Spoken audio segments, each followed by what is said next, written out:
sentimentul că aparții. Sunt pași pe drumuri care vin și pleacă, dar ceva în noi mereu rămâne.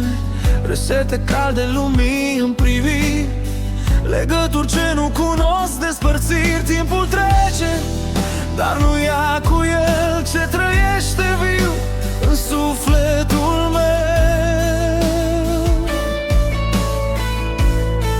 Oriunde viața ne va purta, știm că iubirea ne va ghida. Acasă e oriunde suntem noi,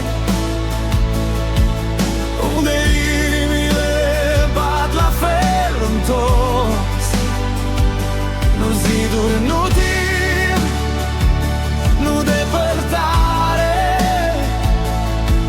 doar iubire care nu dispare. Acasă e liniștea din noi, lumina ce mult se stinge apoi.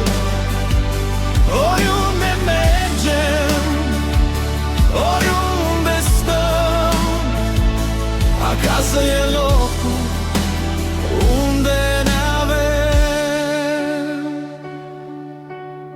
Sunt clipe simple ce devin eterne, o îmbrățișare care totul cerne, priviri ce spun mai mult decât cuvinte, amintiri vii ce merg înainte. Se schimbă lumea, se schimbă anii, dar nu se schimbă ce suntem, oamenii. Când drumul pare greu uneori, mergem împreună mai departe în zor. Acasă e oriunde suntem noi, unde iubirea nu cade înapoi.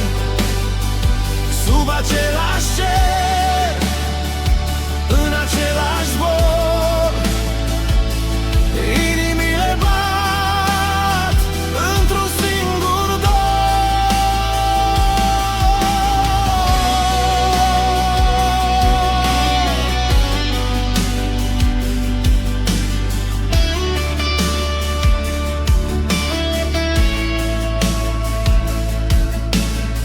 Nu e pe hartă, nu e în timp, e locul unde sufletul respiră și nu se simte singur nici când.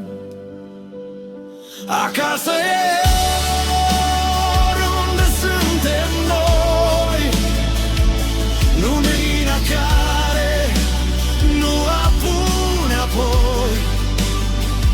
Nu există sfârșit, nu există distanță,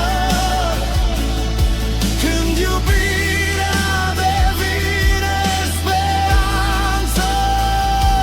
Acasă trăiește în noi mereu, în fiecare vis, în fiecare eu. Oriunde vom fi, orice va fi, acasă vom rămâne noi. Acasă sunt